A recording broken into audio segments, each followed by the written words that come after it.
A lot of injuries are happening for girls between ages 11 and maybe 13. Are you seeing any clubs or organizations or schools saying we shouldn't overwork them right now? Right when you want the athletes to be doing the most because of exposure, that's actually the biggest risk time. Have we ever really talked about why the recruiting for girls starts at 14? Why does anyone need to jump on a plane under the age of about 15 or 16? Talk about how training is different for boys and girls, pre-puberty and then post-puberty. We want to train all girls this way, all guys that way. To me, that's a problem as well because you're pigeonholing all females in one category. You have to take a sports physical every year. From a practical standpoint, we should be doing blood work. The challenge is, what are you looking for? There's a lot out there. It's a huge menu. What was the one sport you said that you wish every kid could try before they really got into the other sport? Get your kids into gymnastics as young as possible. I took gymnastics for 3 years as a kid. All I'd want to do is jump in that pit. And I was like, if you did all this stuff good, I knew Welcome back to Pure Athlete. I'm Jeff, along with Brad and Britt. Fresh off the bird from New York, came right here. Is that not commitment? Yeah, you look good. I could be at Wingfoot today playing. I just want to let you know. And instead, I'm here with you guys. We always appreciate that, Jeff. We always know that golf is another option for you every day. So we appreciate you being here. I will be golfing tomorrow, though. I've kept tomorrow open to play. But I'm excited. We got our second repeat guest on here. I talked about Matt Stenchcombe, but I missed the second we didn't invite one. you to that one. You're probably golfing. or raising kids. But I'm excited today because, we talk so much. Dr. Mark Kovacs, I guess I'll bring you in, but of Kovacs Institute, thank you for joining us. Yeah, excited to be here. This is one of the best days of the year for me to hang out with you guys. Oh, that's awesome. Well, and we got so much good feedback, man, and a lot of great things. And I know you have a lot going on now that you want to share. And so we just appreciate you taking the time to come back here and hang out with us. Three guys. Yeah, Jeff, this came about because Mark reached out to me and talked about a little bit about that he's training. He's been training for a long time, 3 women on the U.S. women's national soccer team. And he had a lot of thoughts about youth sports and particularly about girls and training and some of the challenges they face. And to be honest, we don't talk enough about girls on this show. We try really hard to get female guests. And people send things in and ask us to. We've got some good ones coming up. Yeah, we do. We're super excited about.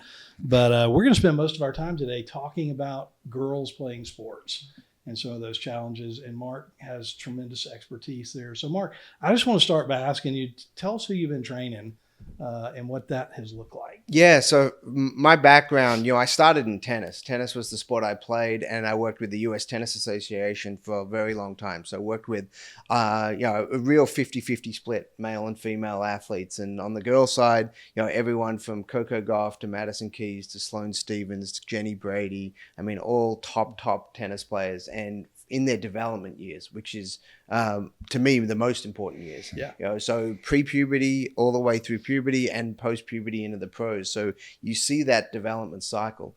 And then over the years have spent a lot of time with soccer players over the last decade. About 7 or 8 years ago, started actually working with some girls straight out of college, great soccer players. They were on youth national teams and things like that, but they were just getting their feet wet in that transition from college to pro. So I've been working with Emily Sonnet, Mallory Swanson, formerly Mallory Pugh, Midge Purse, and Jane Campbell have been, the athletes I've been working with. And the beauty about them is they've achieved check mark after check mark after check mark. Every youth athlete, I think, would want to, if they're trying to be pro, would want, like theirs, because they've all had challenges along the way, injuries, moving teams year after year. That's one thing on the women's side. It's a lot different than the guys' side. The resources aren't the same. They don't have the same financial opportunities, especially in those transition years. Once they make it, there's more and more opportunities now because of sponsorships and different things. But the actual transition years are really much more challenging on the female side. So I thought it'd be good to chat a little bit about that, some of the pitfalls as well. We hear about all the success stories of all the ones that make it, but we know there's vast more that don't. And, some of the things to look out for would be good to chat about as well. Can you talk about how training is different for boys and girls? I guess in pre-puberty and then post-puberty. Is there distinct differences, or is there a lot of similarities, or Yeah, Okay, it's tell a us about great debate. I mean, it's been a debate for a long time. Females aren't guys, but all females are different to each other as well. Mhm. So I have a hard time talking about gender specific training. Some people do, and they say, hey, we want to train all girls this way, all guys that way. To me, that's a problem as well, because you're pigeonholing all females in one category. And we all know, I mean, everyone that's been around females, they're very different, for a lot of reasons. Culturally, environmentally, family backgrounds, genetics, all of that. Same on the guy side. So we have to be a little careful about pigeonholing anyone into a certain training program or style or something like that. But we do know there are physiological differences throughout growth and development. Before puberty, guys and girls are very similar in a lot of respects. You can train them a lot similar. Like an 8-year-old guy and an 8-year-old girl can do mostly the same things, volume-wise, strength-wise, the whole deal. Girls are usually a little more mature, though, right? Exactly. Yeah. We're not talking mentally. Forever. Yeah, we know that. Yeah, you're talking mental and psychological right that's there. a different topic. Gotcha. But once they do start getting into that slight pre-puberty to puberty range, that's when a lot of differences do occur, and we need to be aware of that. And the challenge is we're still in an environment in youth sports where we do everything on chronological age. Teams are 8 and under, 10 and under, 12 and under, 14 and under, which is a terrible way to do it, but it's the easiest logistically for everyone to understand. But we know a 12-year-old is not the same as another 12-year-old. You can have a 6-year biological difference at 12. You can have a pretty fully developed female at 12 or 13, and you can have a very underdeveloped female at 12 or 13. And the problem is they're playing against each other. So their training programs shouldn't be the same. Yet if you're on a soccer team, if you're on a volleyball team, if you're on a softball team, your training's basically the same if you're in that team environment. And that over time becomes problematic. And we see that. That's one of the reasons we see these high dropout rates, because the ones that can handle that training program and like that style usually do well. The ones that don't usually gravitate to do something else. Well, no, my question would be like, what? So for parents out there, for coaches, you have two, because my daughter's about to turn 12 in July. So you sit there and you look at 212. Like, how can you tell how developed one? I know there's certain things you can look at. I get that. You're going to be specific. Yes, but at the same time, like what are you looking for? So it's a great question. It's really, really important. One of the simplest, easiest is height changes as a marker of where they're at in that whole development cycle. So some concept called peak height velocity is an easy thing to measure. It's not how much they're growing, but it's how quickly are they growing. So every month you should track height. That's a real simple one. Just track height, and as you see the velocity start to ramp up, so they're growing, let's say it's a 1/4 inch every month to start with, which is a lot. Then it jumps to 1/2 inch or 3/4 of an inch. I'm using round numbers here, but in general, when you see that spike in height, that's when you got to be real careful. That's when the stress fractures start to show up, the joint-related injury pain, knee pain. You hear all the shoulder pain. If you bat and ball or hitting sports, the wrist starts to become issues. Those are the things where you need to back off. So we usually use a rule of thumb where if you start getting any type of pain in those joints during that period, you drop volume anywhere from 30 to 50%. So it's enough that they can still compete, they can still train, but their volume on those movements are going to be reduced. Then if they still have issues, then that's when you probably need to go see someone and figure out, is it more serious? What's going on? Yeah, what's going on. But for most of the time at that age, that first sign of pain or discomfort can be self-managed to a lot of degrees. You don't always need to go for every little boo-boo and get it checked out. So that's one strategy. Then nutrition becomes a big deal at that age, because as that growth starts to happen, you start getting changes in iron levels. You start getting vitamin D deficiency issues. We know from the research and I've done about 1,000 blood tests on athletes over the years, and we see the same as what the research shows. The first time they come in, about 60% of young females have a vitamin D deficiency. And what does that do? That basically increases injury risk. So there is a correlation. It's not a causation, but it is a correlation with lower levels of vitamin D and injury rates and fatigue. So you start seeing the fatigue kick in. And then you have a smaller percentage, but arguably a bigger risk is low iron levels. So low iron levels, which is much more prevalent in females than in males, is another one that you want to be aware of. So starting to get a more pronounced blood work on a more regular basis becomes really important for the very athletic youth athlete. Obviously, you want to do it once a year in general, just for general health. But what we look at is much more around performance blood work. You're looking to how do you optimize levels for the excess training that they do, which youth sports in general, the volume's gone up over time, not necessarily the intensity though. So it's really important with all these sports, they're training longer because there's more games, there's more practices. But the question is, are they actually getting better athletes out of it? Or are they just spending more time doing what they're doing? So I'm sorry, Brett, but you're saying though that the majority of, not the majority, but a lot of injuries are happening for girls between ages 11 and maybe 13 as their bodies are changing so much. It may be even a bit longer than that, 11 to 15, depending on where they are in their cycle. Are you seeing any clubs or organizations or schools taking that and being intentional about, hey, we shouldn't overwork them right now because this is going to lead to stress fractures. This is going to lead to, like you said, if injuries that cause a burnout, is anybody kind of speaking into these organizations to say you may want to reduce some of the workload? The data is there. There's a handful of researchers, scientists, people that follow the data, that do the research, that have been saying that for quite a long time. The challenge is the economics of that time period as well. Everyone's like, well, I got to get exposed. I got to do the showcases. I got to see the colleges are starting to recruit at 14 and 15. So that's the hardest part with the environment is right when you want the athletes to be doing the most because of exposure, that's actually the biggest risk time. And we see it. I mean, the number of stress fractures you have in young female athletes is through the roof. The number of ACLs, we know female athletes have anywhere from 4 to 8 times the amount of ACLs as guys in the exact same sport. So there's definitely a difference in gender injury risk, but we also have this increasing volume right at that period that is the riskiest. Once they get past puberty, life gets easier. Before puberty, life is easier when it comes to how do you train athletes. You have this window of 3 to 4 years of challenge. And this is where the parents really need to pay attention to the signs and symptoms, and a little less at when they see some of these symptoms can save them from being out for a year, which is the real goal. So, Mark, I want to get really practical for a minute because this reminds me, and Jeff, you're going to be heading into this soon as your kids get into high school. But when you play high school sports, at least here in Georgia, and I suspect it's true everywhere, you have to take a physical. You have to take a sports physical every year.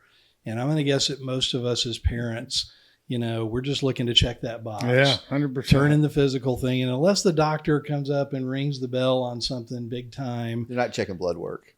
They're not doing that. Well, I think they are doing blood work. For physicals? I think so, yeah. Okay. Yeah, I think so.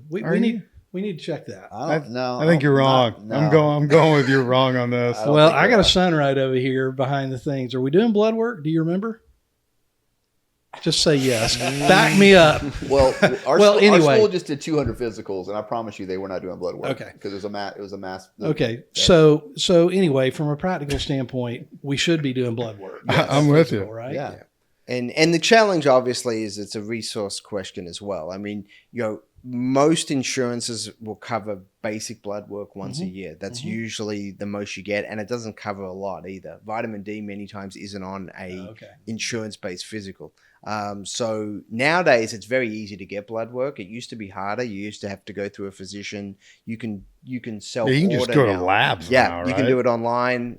They can come to your house if you really want to, or you go to a lab and get it done. And the challenge is, what are you looking for? There's a lot out there. It's like it's a huge menu.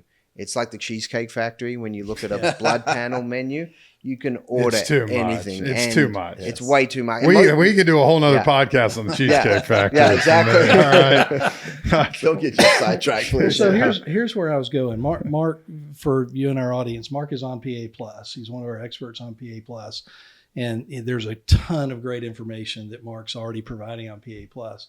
But I think that would be really a great thing for you to film some modules talking about blood work and what parents should be looking for as a marker to know, hey, my kid's in danger of injury. And so if you're up for that, I'd 100%. love And the what good are thing two is, or three? The iron. Yeah. You're Iron, looking vitamin D, calcium, especially for the females, for the bones. and then you've got these markers of inflammation that are predictive, meaning that it may not happen tomorrow, it may not happen next month. But if you've got these high levels of inflammation in your body, it increases risk of a lot of things.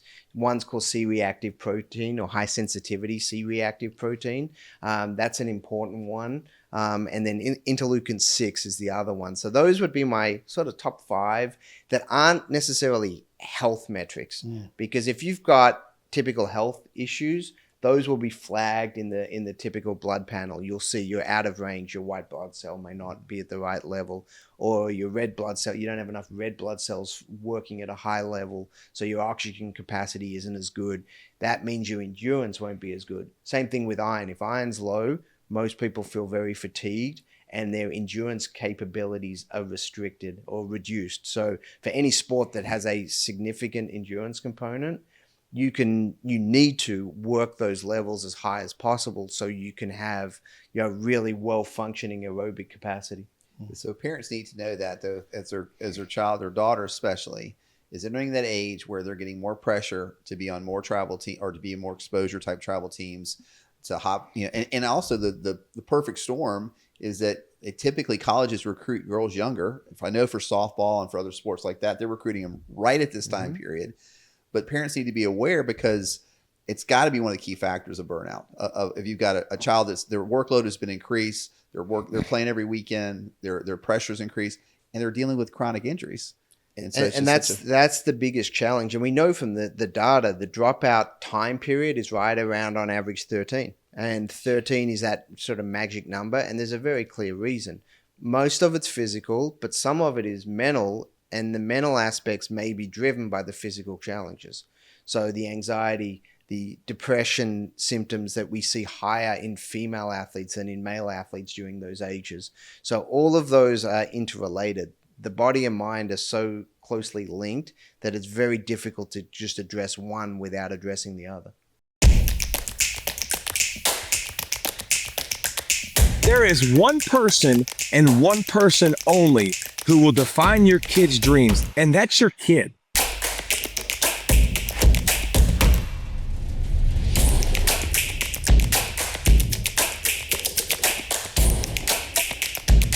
If you want something, you have to work for it. Your ability to counter a weapon is paramount to your game development. Or just losing perspective on what youth sports are really about. Teach your kid the value of winning, but not at all costs.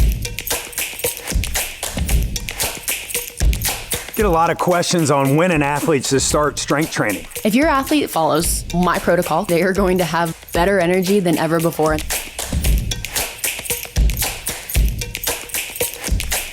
They can't come to you when you're born and say, you got character. You got to build that. You can win, but if you're not really impacting lives, I think you lose.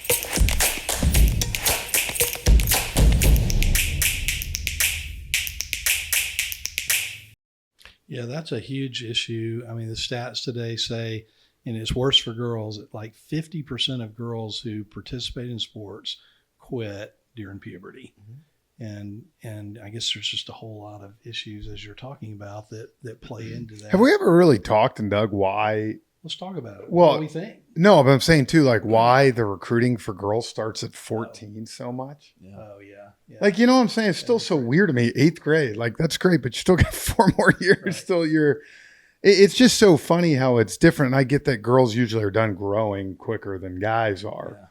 But still, like because that's what you hear a lot of times. Like, you know, my daughter obviously doing all the softball stuff, but you're all the time at 14, you got to be going to Kansas City and to Denver, out to Colorado Springs and stuff. And I'm like, at 14? 14. Yeah. It's crazy. A lot of pressure. Yeah, the challenge that I don't still understand, the business side, I get it, why people 100%, right? Why does anyone need to jump on a plane under the age of about 15 or 16?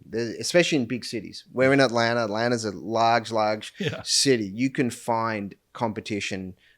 You may play up a year or whatever if you're that good, but there's zero reason to get on planes at this young age. But I'm hearing 8-year-olds are doing it now. The travel teams are getting on planes. I don't understand it. One, cost, obviously. You're pricing out a huge percentage of the population because of the excess cost, but also the time. I mean, the time that they waste, you know, traveling is so significant. That could be used for so many other better things. If someone's getting honest advice on their athlete child, and then that child is, hey, look, whether it's tennis or look, your kid is elite. Like, we're seeing something in you that is elite.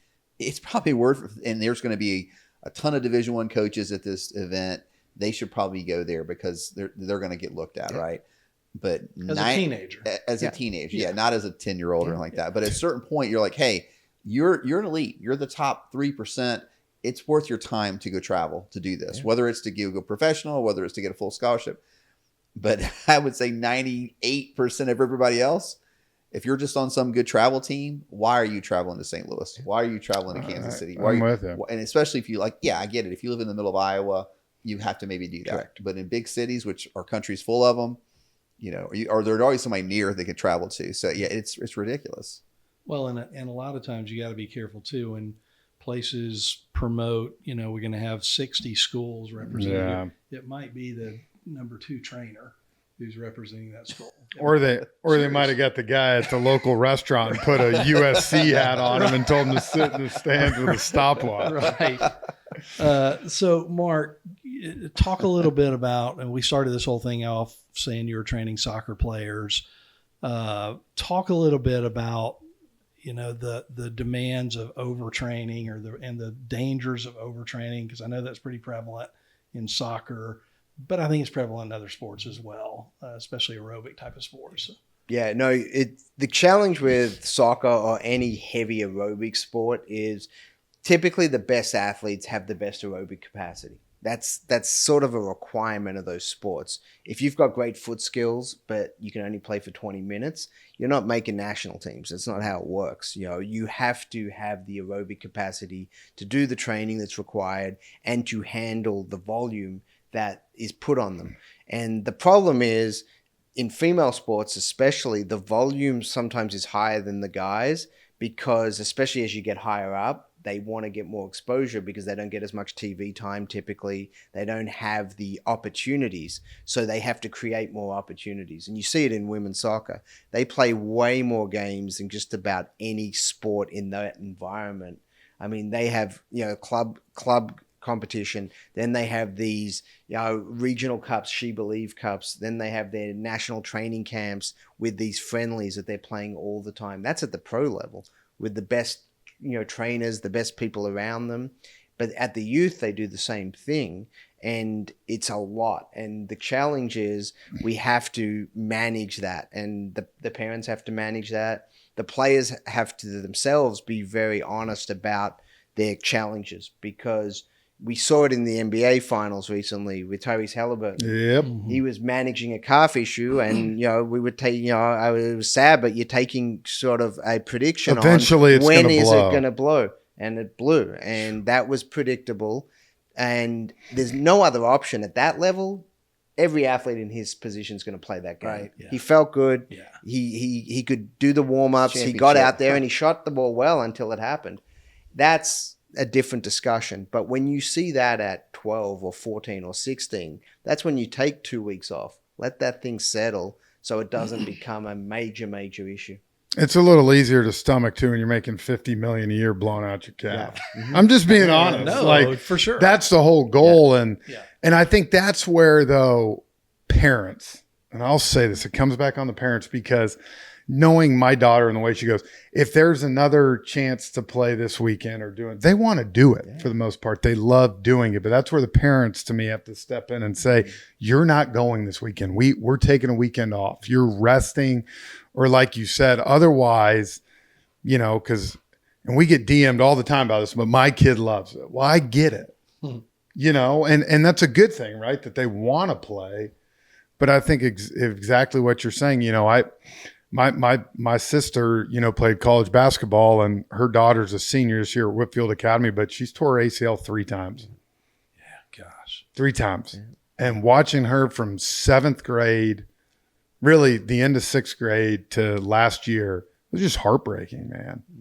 And just wanting to do it. But again, like you said, and it's nothing that, because, she had tons of girls on her team that played the same amount of games, never tore their ACLs, but I would imagine, maybe looking back now, if they were getting some of these tests done, there probably would have been signs, maybe. Yeah. There are more and more things. Genetic testing now can actually tell you if you've got certain genes. It's kind of related to collagen, and it's the collagen gene. And if you have this, you're more predisposed to things like ACL injuries. So if you know that at 12 years old, you're going to be a bit more cautious when things pop up or when you're making decisions, because you're like, you have a higher likelihood. Doesn't mean it'll happen, but you've got a higher likelihood of risk here. So you're going to make your decisions based in that lens. So that's super helpful just to know.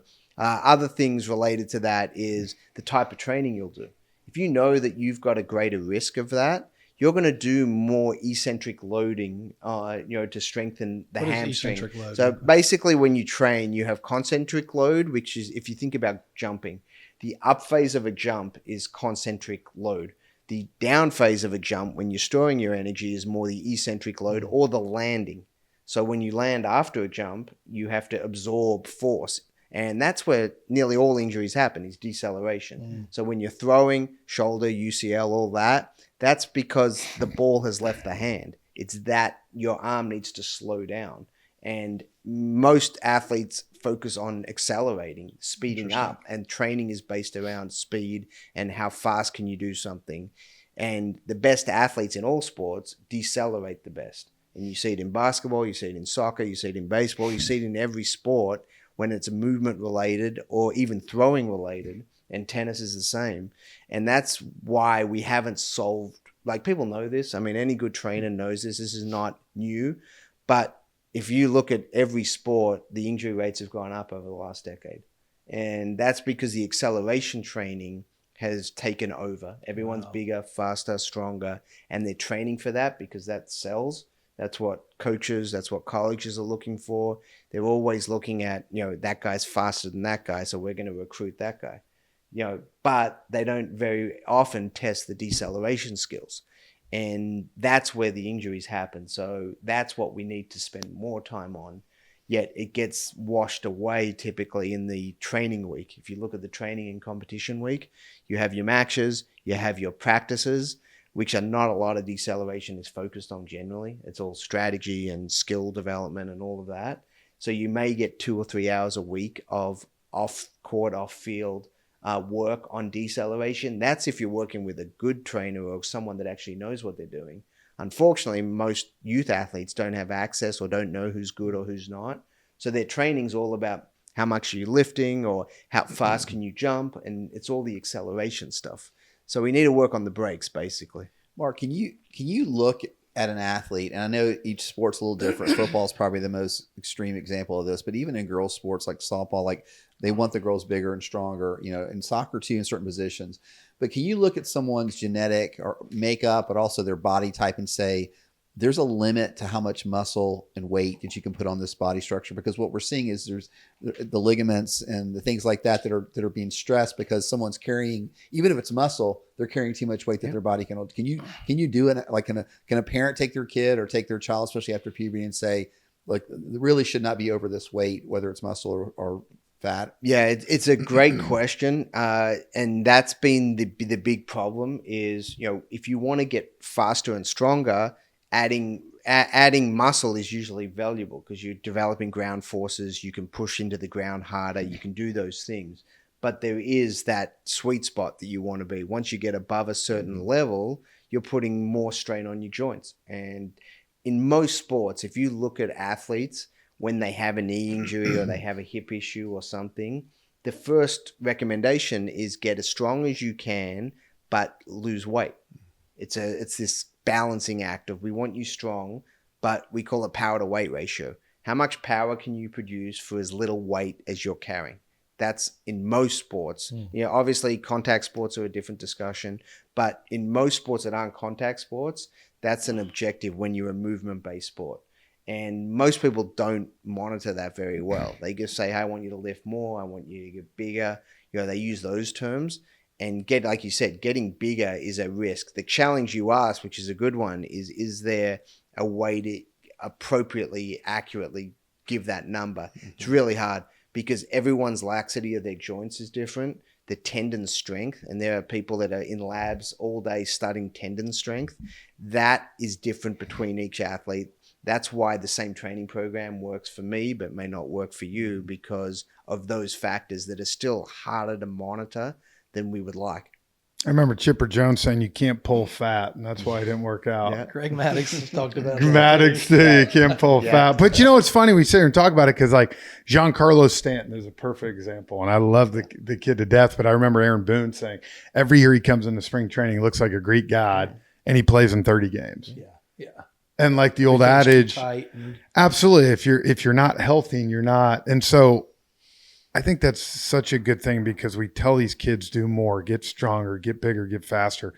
And it's funny how I think people are starting to realize sometimes that doesn't always work out the best. Especially not saying don't work, right? Yeah. Like, but working the right thing. But I want to go back to what you just said because it's so simple. We've talked about it many times. But we need to talk about it more, and that's take breaks. Yeah.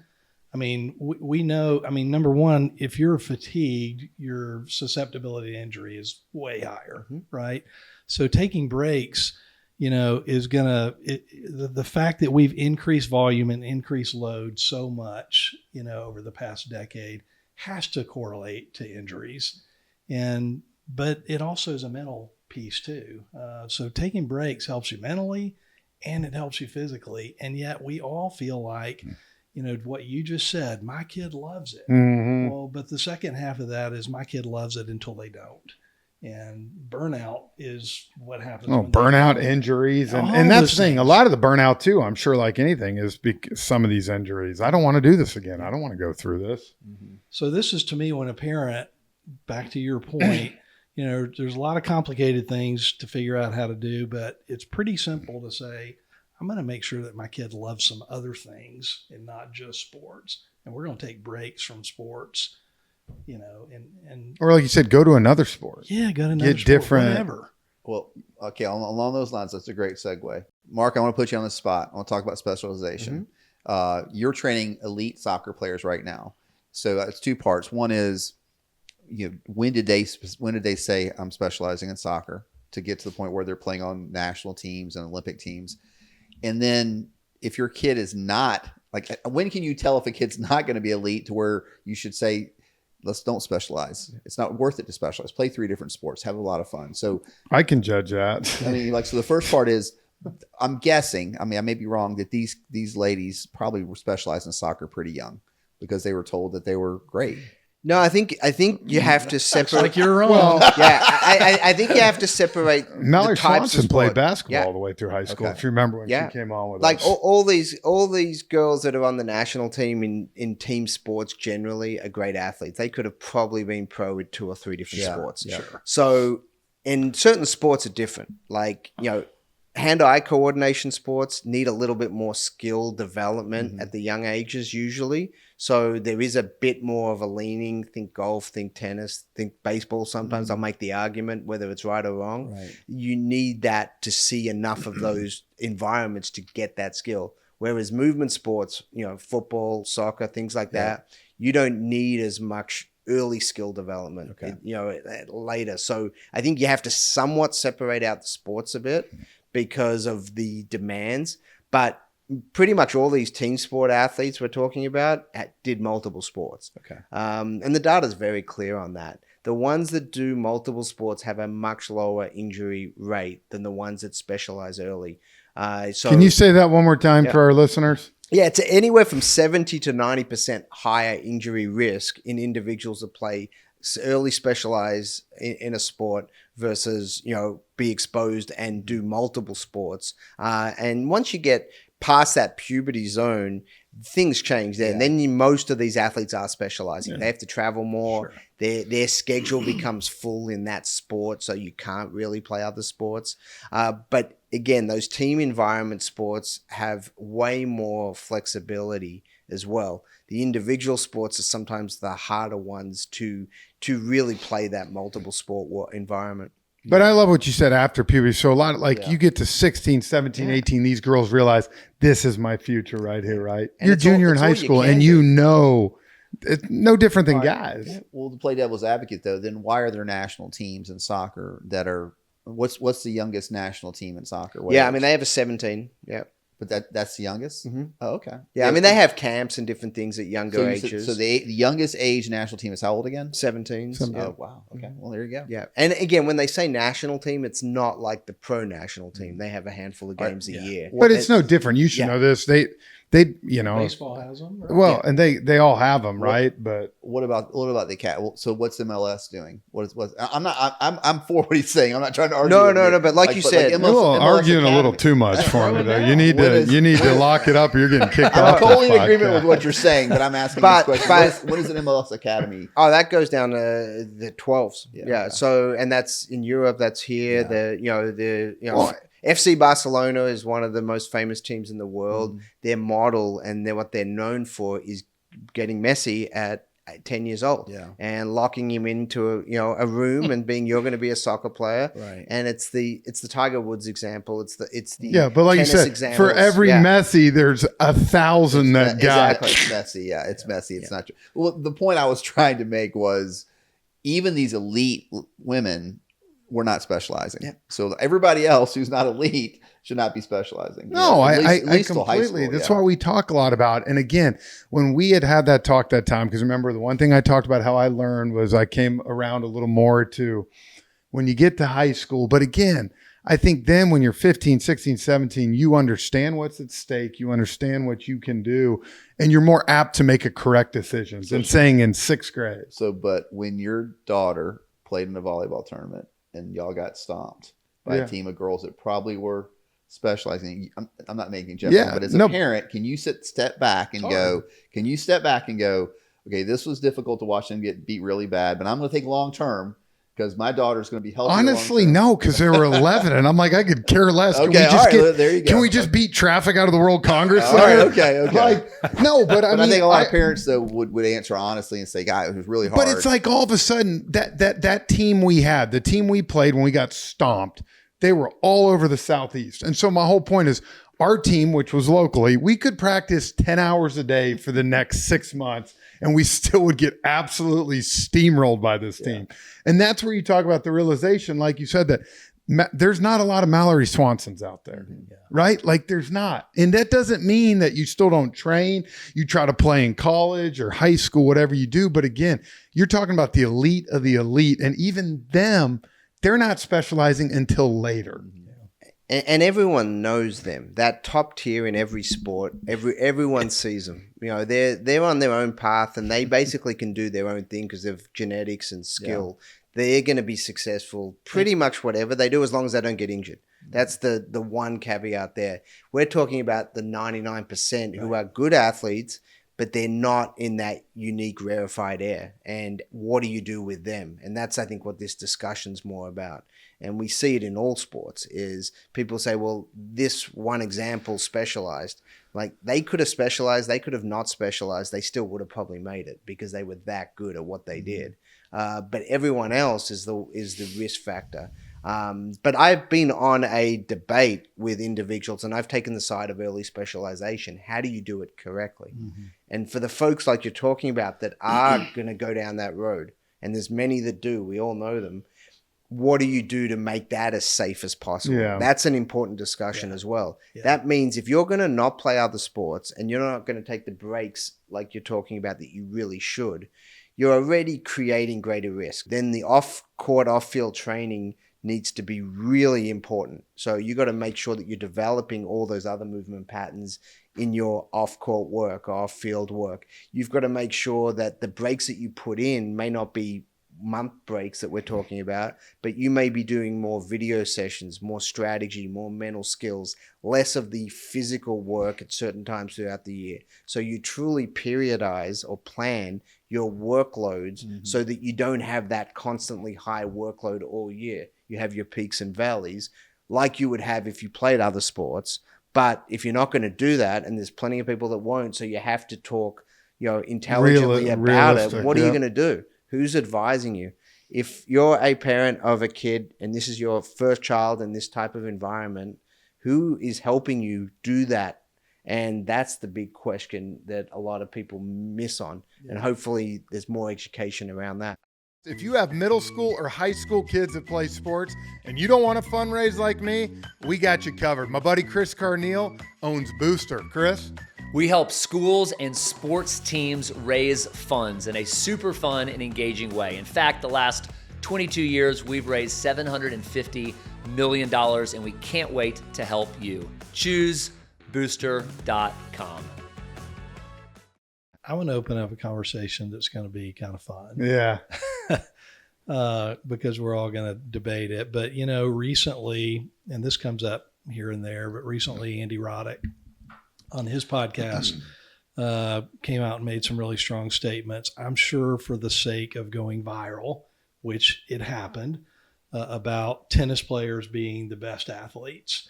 And, we hear statements about baseball is the hardest sport because you're trying to hit a 90-mile-an-hour ball that's moving all over the place with a stick. And people say soccer, some people say soccer is the hardest sport, and basketball, and you name it. Let's talk about that. I think that'd be kind of fun. Well, I think you train all kinds of folks. First of all, two questions. What's the hardest? Yeah, I was what do you think is the hardest there's sport? two things to this. And then we can also at the end talk about where are the best athletes. Yeah. So I actually wrote a big article on this because Andy was my doubles partner at the Junior US Open. Okay. So when he did that on his podcast, I thought that's a good opportunity to actually highlight some of the factors and sort of back him up. Cool. As a former doubles partner, I said, okay, because I sort of agree with him, working with all these different sports, that you've got to take into the totality of the sport and the environment. Obviously, tennis players don't have the highest verticals. Basketball, football are probably going to win that generally. Endurance, soccer, a lot of the soccer athletes have higher. Tour de France obviously has some of the highest. So you're not going to win that. You're not going to bench 225 for 30 reps. The NFL has that under control. So you can't win any one of those physical variables. But when you put into account the need to be at a top quartile, top 25% or better in each of those, and you've got an 11-month season, you travel double what Major League Baseball does, and Major League Baseball has a terrible travel schedule, but tennis players get over 100,000 miles a year at the pro level. Baseball and the NBA are pretty similar. They're about 50,000 miles, give or take. And I spent 2 years in the NBA with the Cleveland Cavaliers, so I did the full travel schedule. You lived your entire life, in a hotel room and on a plane. And that lifestyle adds a whole nother layer of fatigue. And, the baseball guys, I'll rag on them a little bit. When they go and play one game in Europe, they have to do all these protocols and they freak out for 2 weeks beforehand about jet lag.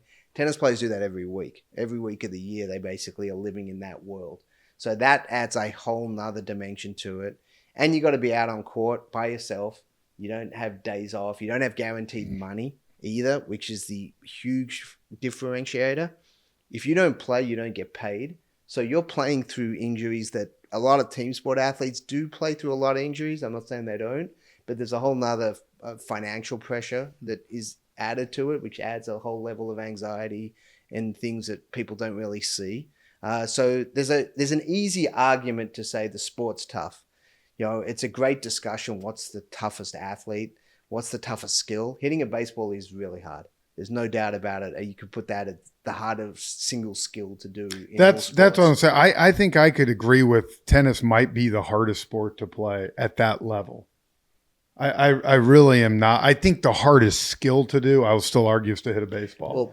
I've seen enough guys in other sports who are incredible athletes come over and can't put, even on BP, that you're just throwing whatever. Well, I think the way I would look at it, and your question was who is the best athlete. I mean, and definitely, two okay. questions, So, I'm kind of ornery today. I wasn't correcting that. I'm sorry, but I think how would you take like we had Champ Bailey on, and Champ Bailey was like a cornerback in the NFL is the best athlete in the world, right? Which there's an argument to be made for that. Yeah, sure. So but then you watch an Andy Roddick, or you watch a Alcaraz. Yeah, the athleticism is crazy, and especially in person. So, but if you took a professional tennis player and put him at DB in the NFL and trained him as much as you can, how would he do? Versus if you took a cornerback in the NFL and put him on a tennis court and trained him in that I think they both would suck. Yeah, so, I mean, but I'm just like that. But I think the tennis players would do better if they gave them the year or two to get because it's not as much skill possibly, and they have the agility, they have the movement. They don't have the size in most of those positions because they haven't been in the weight room for that purpose for a decade. But they look like NFL cornerback. The elite tennis athletes look like cornerbacks to me in the NFL. Well, think about it. You look at other sports. You have some heavier set. You can't do that in tennis. Like you don't see a David Wells walking on a tennis court. That's right. I mean, it's the endurance piece in tennis is what makes all the other skills so important because you can't. It's kind of like soccer. You can't be successful if your aerobic capacity sucks. It's just not doable. It's not possible. Yeah. So you have to have a decent level there, and we know physiologically you can't be the greatest speed power athlete in the world and the best endurance athlete. That doesn't work. That's not how physiology works. You're either going to lean one way or the other. Some of these sports have to be really good at both, and that's what makes them not the best at either one because they have to be somewhere in the middle to be able to do both really well. And that's, I think, what a lot of people don't realize. Usain Bolt or a Champ Bailey, they're not going to last if they try to run a marathon. That's not how they're built. Their genetics aren't built for that. And that's why they gravitated to the sports they did because that was their best skill and best chance of success. Seems like to me that what you said a few minutes ago holds true, and that the best athletes in every sport would probably be great in other sports.